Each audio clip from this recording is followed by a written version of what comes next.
إنه كان غفارا. اللهم أنت ربي لا إله إلا أنت خلقتني وأنا عبدك وأنا على عهدك ووعدك ما استطعت أعوذ بك من شر ما صنعت أبوء لك بنعمتك علي وأبوء بذنبي فاغفر لي فإنه لا يغفر الذنوب إلا أنت. اللهم أنت ربي لا إله إلا أنت خلقتني وأنا عبدك وأنا على عهدك ووعدك ما استطعت أعوذ بك من شر ما صنعت أبوء لك بنعمتك علي وأبوء بذنبي فاغفر لي فإنه لا يغفر الذنوب إلا أنت. اللهم أنت ربي لا إله إلا أنت خلقتني وأنا عبدك وأنا على عهدك ووعدك ما استطعت أعوذ بك من شر ما صنعت أبوء لك بنعمتك علي وأبوء بذنبي فاغفر لي فإنه لا يغفر الذنوب إلا أنت. سبحان الله عدد خلقه سبحان الله رضا نفسه سبحان الله زنة عرشه سبحان الله مداد كلماته سبحان الله عدد خلقه سبحان الله رضا نفسه سبحان الله زنة عرشه سبحان الله مداد كلماته سبحان الله عدد خلقه سبحان الله رضا نفسه سبحان الله زنة عرشه سبحان الله مداد كلماته. رضيت بالله ربا وبالإسلام دينا وبمحمد صلى الله عليه وسلم نبيا ورسولا. رضيت بالله ربا وبالإسلام دينا وبمحمد صلى الله عليه وسلم نبيا ورسولا. رضيت بالله ربا وبالإسلام دينا وبمحمد صلى الله عليه وسلم نبيا ورسولا. سبحان الله والحمد لله ولا إله إلا الله والله أكبر أستغفر الله. سبحان الله والحمد لله ولا إله إلا الله والله أكبر أستغفر الله. سبحان الله والحمد لله ولا إله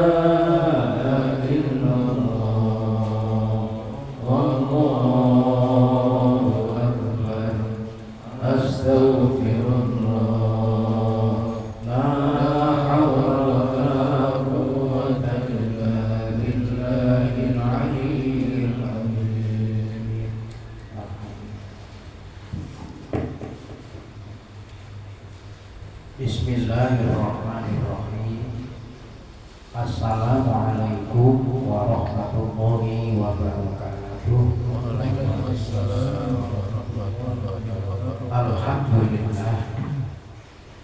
Alhamdulillahilladzi bi nikmatihi tatimmus sholihah. Asyhadu an la ilaha illallah wahdahu la syarika lah. Wa asyhadu anna Muhammadan abduhu wa rasuluhu la nabiyya ba'dah. Qala Allah subhanahu wa ta'ala fi kitabihir rahmah. A'udzu billahi minasy syaithanir rajim. Ya ayyuhan nasu ubudu rabbakumul ladzi khalaqakum wal ladzina min qablikum la'allakum tattaqun. Wa qala Nabi sallallahu alaihi wasallam an Abi Hurairah radhiyallahu anhu qala qala Rasulullah sallallahu alaihi wasallam idza arada Allahu bi 'abdin khairan ja'ala minahu fi nafsihi wa tuqahu fi qalbihi wa idza arada Allahu bi 'abdin syarran ja'ala faqrahu baina aynayhi. Rawahul Hakim. Bapak Ibu jamaah sholat subuh Masjid Al-Bayyun yang sama-sama dimuliakan oleh Allah Subhanahu wa Ta'ala. Pertama, kita bersyukur kepada Allah Subhanahu wa Ta'ala bahwa kita memperoleh pertolongan, memperoleh kenikmatan untuk dapat melaksanakan kewajiban kita sholat subuh, dan alhamdulillah kita dapat melaksanakan dengan berjamaah.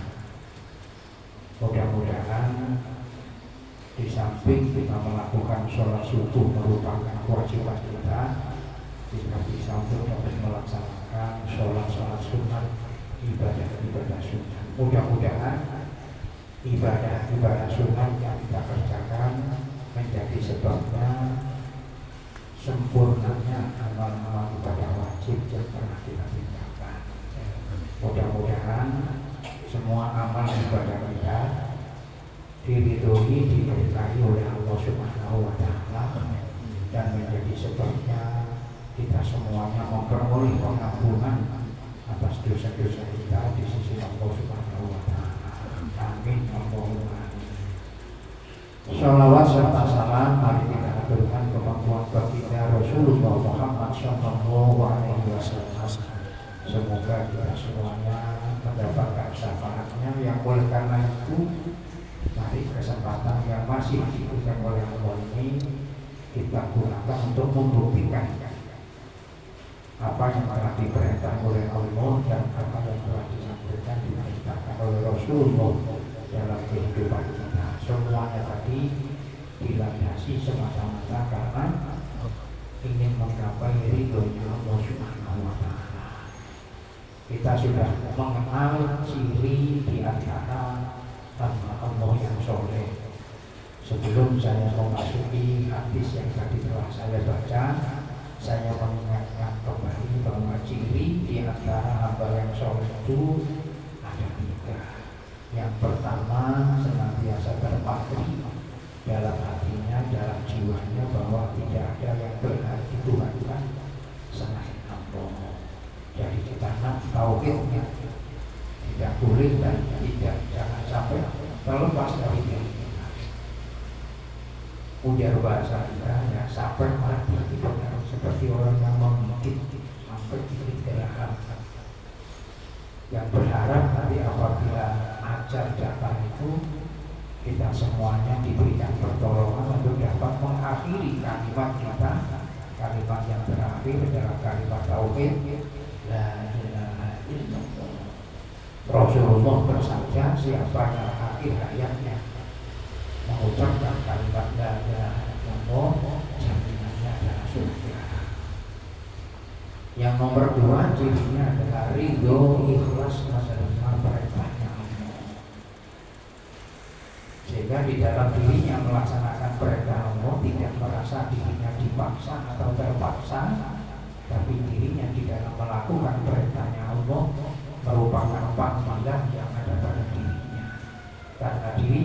senantiasa ingin untuk memperoleh kedamaian, ketenangan, dan kebahagiaan dalam hidup. Punya bahasa kita itu hidup menjadi berkah, rezekinya berkah. Rezeki berkah itu bukan bermakna rezekinya tambah banyak, tidak, tapi rezekinya mampu untuk mengantarkan kehidupannya menjadi bahagia, tenang, sehingga tidak memiliki sifat yang namanya senang. Umurnya barokah. Dengan umur barokah itu berarti ziyadatul khair, tambah kebaikan. Semakin tua, semakin bertambah kebaikannya. Yang tadinya mudanya malas-malas untuk melakukan sholat sunnah, semakin tua dirinya senantiasa menjaga sholat sunnah. Sama waktu muda malas-malas datang ke mushola atau ke masjid untuk sholat berjamaah, semakin tua semakin mengajak dirinya rajin untuk datang ke mushola ke masjid, perlunya untuk melaksanakan sholat berjamaah. Ini berarti namanya ziyadatul khair.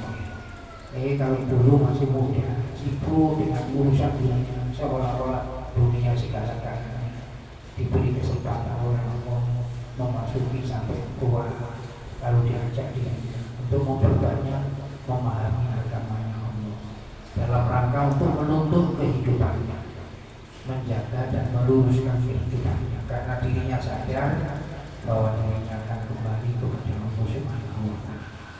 Nah, ini istilah bahasa seperti istilah itu tua-tua keladi. Nah, bukan tua keladi makan jadi, tapi tua-tua keladi semakin tua semakin sadar dia pribadi, sadar dirinya kepada Allah, sadar kehidupannya bertanggung jawab kepada Allah. Karena semakin tua dirinya semakin menyadari ajan semakin besar, sehingga memperbanyak dirinya untuk zikir-zikir, memperbanyak zikir, kapan saja berupaya untuk menghiasi dirinya dengan zikir, bisa membaca kalimat-kalimat yang tergolong dalam Asmaul Husna, baca ya Latif, ya Latif, ya Latif, ya Latif. Mana yang dipilih? Enak mungkin baca ya Rahman, ya Rahim, ya Rahman, ya Rahim, baca. Sadar bahwa dirinya perlu hidup memperoleh kasih sayang Allah, baik di dunia lebih-lebih di akhirat. Ar-Rahman, kasih sayang Allah ketika di dunia berlaku umum untuk semua makhluknya. Ar-Rahim, kasih sayang Allah berlaku khusus untuk hamba-hambanya Allah yang ketika di dunianya menyadari akan hidupnya untuk tugas semata-mata pengabdian dirinya kepada Allah Subhanahu wa Ta'ala. Maka umur yang barokah adalah senantiasa ziyadatul khair, senantiasa bertambah kebaikannya, sehingga nanti kalau sudah meninggal, yang kemarin kita ceritakan dalam hadis Bukhari, jenazahnya ketika diangkat oleh saudara-saudaranya ke pemakaman, jenazahnya mengucapkan qadimuni. Nah, ini mudah-mudahan jenazah saya, jenazah siapa yang semuanya nanti ketika diangkat, lalu kita mengucap qadimuni, segerakan aku.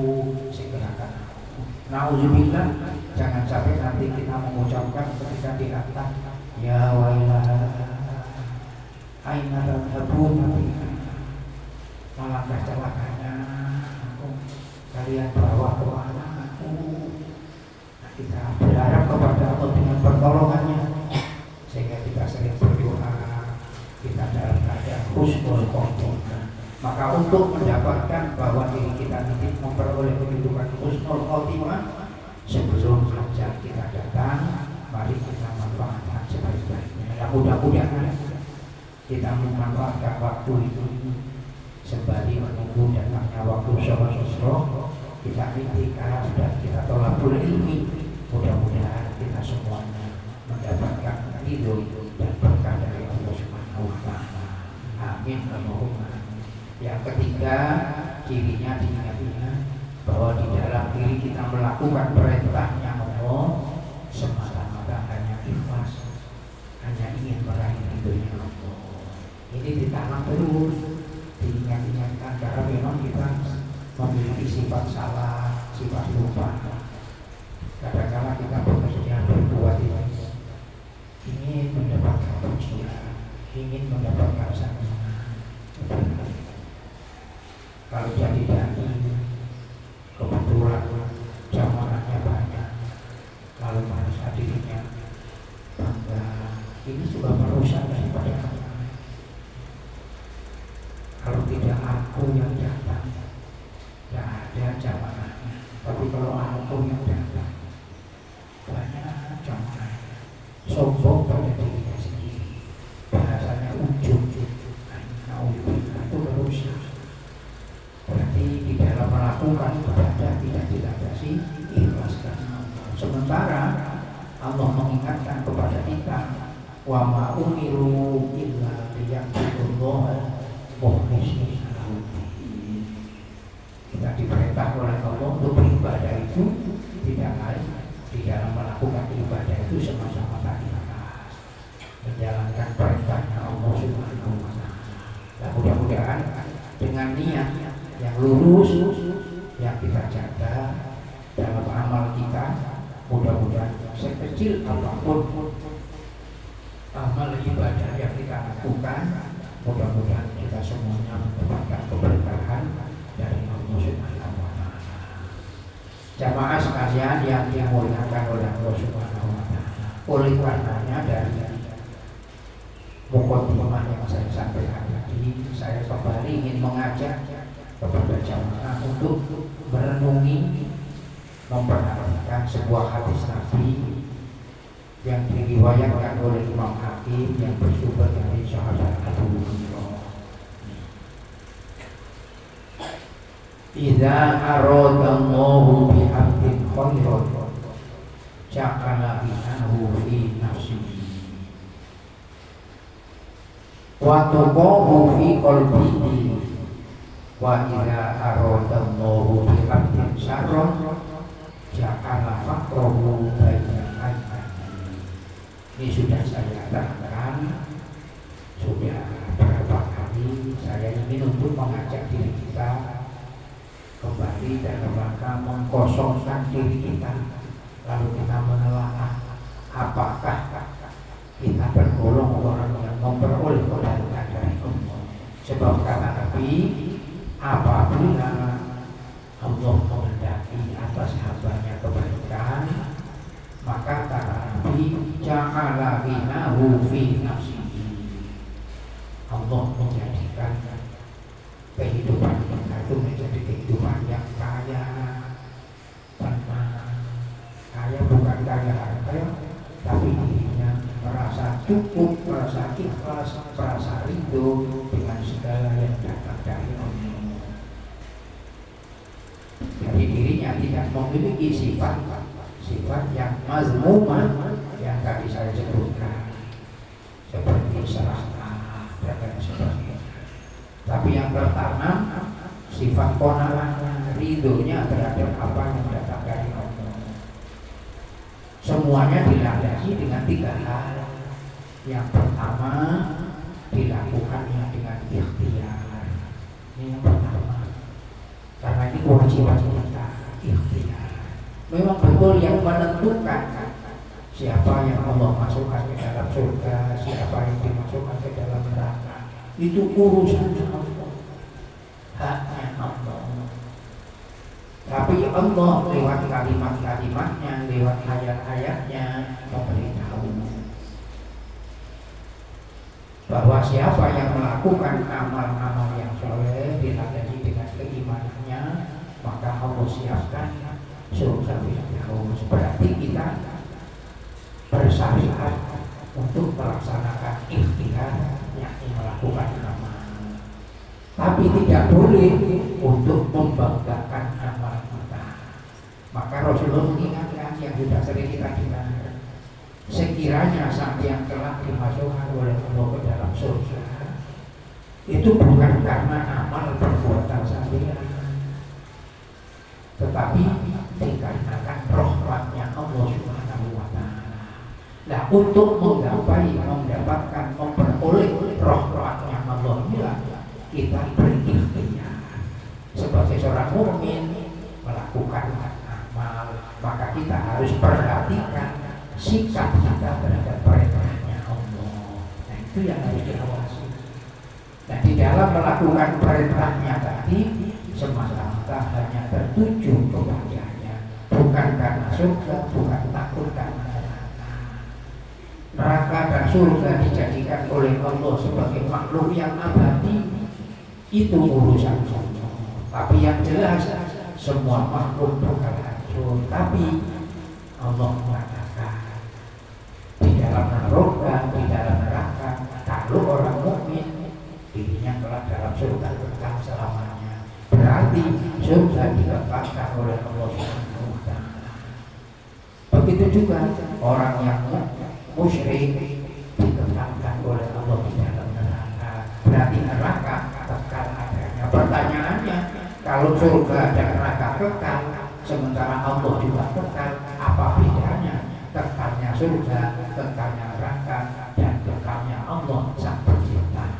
Kekalnya surga dan neraka karena dikekalkan. Siapa yang kekal? Yang Maha Kekal. Adapun kekalnya Allah, bakoknya Allah adalah bakok dengan dirinya sendiri, kekal dengan dirinya sendiri. Maka jangan sampai kita di dalam beribadah lalu membanggakan ibadah kita. Seandainya kita bisa malah melakukan sholat tahajud, melakukan sholat witir, kita tidak membanggakan sholat tahajud kita, sholat witir kita. Kita bisa melakukan sholat duha, kita bisa melakukan sholat isra, tidak membanggakan, berbangga dengan sholat duha kita, dengan sholat isra kita. Kenapa? Karena merasa bahwa diri kita yakin bisa melakukan perbuatan ibadah tadi itu semata-mata karena pertolongan Allah. Maka dijadikanlah ibadah yang dilakukan tadi sebagai bentuk syukurnya kepada Allah, sehingga semakin dirinya beribadah, dirinya menjadi tenang, lalu hidupnya kembali hanya bersandar kepada Allah. Lalu ciri yang kedua disebutkan waktu qawlu fi qalbihi. Orang yang dikehendaki oleh Allah kebaikan itu, Allah menjadikan rasa takut di dalam dirinya, di dalam hatinya tertanam, senantiasa merasa takut hanya kepada Allah. Nah kira-kira kita sudah merasa takut di hadapan Allah di mana saja kita berada, sehingga terjaga diri dari hal-hal yang menimbulkan Allah murka, tapi terjaga dari perbuatan diri kita, dari hal-hal yang mengantarkan Allah tidak senang. Tapi diri kita senantiasa terjaga dengan perbuatan-perbuatan yang menimbulkan Allah ridho dengan kita. Nah ini kan harus diawasi kita. Makanya yang muncul orang yang dikehendaki oleh Allah kebaikan itu orang yang hatinya senantiasa takut kepada Allah. Di rumah walaupun tidak ada suami, karena dirinya bukan hanya bertanggung jawab dengan suami, pokoknya hidupnya bertanggung jawab terhadap Allah. Maka sekarang yang dilandasi semata-mata hanya kepada Allah. Maka kita semakin banyak kita datang berada di majelis taklim, semakin berupaya untuk membersihkan hati kita, mengisi jiwa kita dengan kesadaran penuh, sehingga kita mengenali terhadap jati diri kita masing-masing. Ini waktu qawlu fi qalbihi. Nah ini ditanamkan dalam diri kita. Nah kalau ini tidak ditanamkan dalam diri kita, maka yang menjadi muncul dalam kehidupan kita, maka bersandar kita dengan kekuatan nafsu. Dan nafsu ini sampai dan saya sudah sering kali diberitahu oleh guru-guru kita, kecenderungannya untuk mengajak kita untuk berbuat yang tidak baik. Bisa semuanya segala aspek. Kalau jadi ulama, sombong dengan ulamanya. Kalau jadi orang kaya, sombong dengan kekayaannya. Kalau dari pejabat, sombong dengan jabatannya. Dan sebagainya dan sepertinya. semakin banyak amal, semakin sombong dengan amalnya. Maka dikoreksi diri kita. Terutama yang saya ngomong ini ya untuk diri saya. Saya keliling sana, keliling sini, sana. Nanti kalau subuh agak jauh, itu berangkat ya subuh sudah meninggalkan rumah. Nanti kadang-kadang sakit, kadang-kadang kesepian.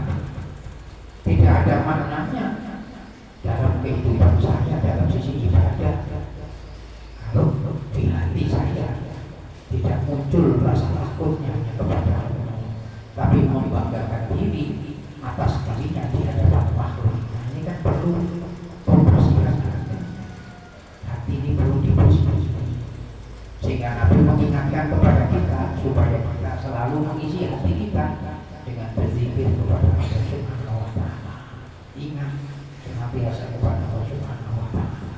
Nah, mudah-mudahan seperti saya dan sahabat surat mana yang kita baca dari sifat nama Asmaul Husna, mana yang kita suka baca, syukur-syukur kita hafal lalu kita baca Huwallahu la ilaha illa huwal hayyul qayyum sampai seterusnya baca Al-Malikul Quddus Salamul Mu'minul Muhaiminul Azizul Jabbarul Mutakabbir, dibaca Asmaul Husna. Nah, ini mudah-mudahan. Karena apa? Dengan kita membaca, menghafalkan atau menyindir dengan Asmaul Husna, berarti diantaranya kita telah melaksanakan perintahnya. Walillahil asmaul husna fad'uhu biha. Dan bagi Allah itu ada nama-nama yang baik. Nama-nama yang baik itu gunakanlah olehmu untuk memohon dengan nama yang baik itu kepadanya. Jadi kita diberi oleh Allah itu memiliki nama yang baik. 99 nama yang dikenal dengan Asmaul Husna menjadi 100 dengan lafaz Allah. Maka kalau ada kelompok thariqat itu yang mengajarkan kita kalau mau berbaca zikir lafaz Allah dibaca, kalau bisa sehari semalam itu 10.000. Kira-kira kuat saja sampai dan saya baca 10.000. Siang 5.000, malam 5.000. Kira-kira kuat apa adanya. Tapi itu bukan sekali, istiqomah. Yang menjadi benar itu kan istiqomah. Kalau sekali 10.000 mungkin bisa duduk sampai 3 jam mungkin. Ya Allah, dipanggil dengan suaranya, dipanggil diawali dengan ya Allah, dibaca 10.000 kali. Kira-kira duduk baca ya Allah. Kalau sekali saja itu yang berarti itu istiqomah. Maka diajarkan kita tuh baca zikir, tidak usah banyak, tapi yang penting istiqomah. Kan begitu, ada istiqomah. Maka diantaranya saya bukan menunjukkan jauh dari sombong, menunjukkan. Habis sholat, bisa baca doa mohon kepada Allah perlindungan baca A'udzubillahi kalimat A'udzubillahi samil alim minasyaitonir rajim, dibaca 3 kali. A'udzubillahi kalimatil rahmatin samil alim, dibaca 3 kali. Terbaca surat Al-Hasyr itu ayat yang ke berapa itu, 3 ayat terakhir. Wallahu la ilaha illa huwal hayyul qayyum wallahu la ilaha illa huwal alimul ghaibi wasyahadati wa huwal rahim sampai seterusnya. Terbaca surat At-Taubah 2 ayat itu yang terakhir. Laqad ja'akum rasulun min anfusikum sampai seterusnya. Lalu ditambah yang terakhir dibaca kalau cukup ya 3 kali. Bismillahirrahmanirrahim. La yasukul khairu illallah. Bismillahirrahmanirrahim. La yasrifu syu'a illallah. Bismillahirrahmanirrahim. Maka min nikmatin fa'allah. Bismillahirrahmanirrahim. La haula wala quwwata illa billah. Semuanya sebenarnya Allah. Keburukan, kejahatan tidak akan terjadi tanpa kehendaknya Allah Subhanahu wa Ta'ala. Maka dengan menyebut nama Allah kita memohon pertolongannya. Karena hidup kita senantiasa perlu dan membutuhkan pertolongan. Siapa yang dapat menolong? Tidak ada lain kecuali Allah. Boleh jadi Allah menolong lewat hambanya sampai dalam keadaan kesusahan, lalu hamba Allah disuruh diperintah oleh Allah, ada hatinya digerakkan untuk datang ke tempat sampeyan menolong. Siapa? Hakikatnya yang menolong adalah Allah. Semuanya disandarkan kepada Allah. Wa idza aradallahu bi abdin syarron janganlah fakrahu baina ainihi. Dan apabila Allah menghendaki akan kejahatan terhadap hambanya, Allah menjadikan kemiskinannya antara matanya. Artinya tidak bisa bersyukur, hidupnya senantiasa gelisah, gundah dan gulana. Itu tidak benar. Itu karena dirinya tidak mendapatkan pertolongan dari Allah. Maka agar kita memperoleh pertolongan dari Allah tadi, kita ajak diri kita senantiasa bersandar terhadap Allah Subhanahu wa Ta'ala. Karena kita semuanya yakin, seyakin-yakinnya tidaklah semuanya itu terjadi pada diri kita, kecuali semuanya atas kehendaknya Allah Subhanahu wa Ta'ala. Maka orang mukmin itu senantiasa beruntung ketika dirinya diberikan oleh Allah sehat, bersyukur, dijadikan nasihatnya untuk beribadah. Lalu ketika dirinya diberikan oleh Allah sakit, dirinya senantiasa ikhlas, yang dengan sakit itu menjadikan sebabnya untuk memperoleh pengampunan dosa-dosanya. Karena apa? Semuanya itu datangnya dari Allah. Kalau kita syukuri, tahu ilmunya bahwa semuanya itu kehendak Allah, ada manfaatnya. Sampai saat ini diingatkan kita oleh Rasulullah, likulli syai'in hikmatun. Setiap sesuatu itu pasti ada hikmahnya. Pertanyaannya bagaimana supaya semuanya itu ada hikmahnya? Kalau sementara kita tidak mengerti akan ilmunya, maka kita tolakul ilmi dari satu titik ke titik yang lain. Mudah-mudahan titik itu tersambung, yang pada akhirnya titik-titik itu mengantarkan kita untuk menuju ridhonya Allah Subhanahu wa Ta'ala. Mudah-mudahan apa yang saya sampaikan pada pagi hari ini ada manfaatnya dan kita semuanya dijadikan oleh Allah sebagai hamba-hamba yang pandai bersyukur. Amin, Allahumma amin. Al-Fatihah.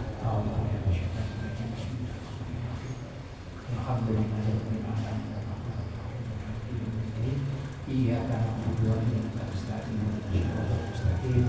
Shiratal ladzina an'amta 'alaihim ghairil maghdubi 'alaihim waladdallin. Amin ya rabbi basyarihi. Bismillahirrahmanirrahim. Allahumma shalli ala sayyidina Muhammad wa ala ali sayyidina Muhammad. Alhamdulillahi rabbil alamin. Allahumma inna nas'aluka ilman nafi'an wa 'amalan mutaqabbalan wa yaqinan shadiqan wa rizqan wasi'an halalan tayyiban mubarakan bi rahmatika ya arhamar rahimin. Allahumma inna na'udzubika min ilmin la yanfa' wa qalbin la yakhsha' wa 'amalin la yurfa' wa du'a'in la yusma'. Allahumma ighfir lana bi husnil khatimah wa la tahtim alaina bi su'il khatimah. Rabbana atina fid dunya hasanah wa fil akhirati hasanah wa qina adzabannar. Da'wahum fiha subhanakallahumma wa tahiyyatuhum fiha salam wa akhiru da'wana alhamdulillahi rabbil alamin. Kita akhiri bersama dengan membaca doa kafaratul majlis. Bismillahirrahmanirrahim. Subhanakallahumma wa bihamdika asyhadu an la ilaha illa anta astaghfiruka wa atubu ilaik.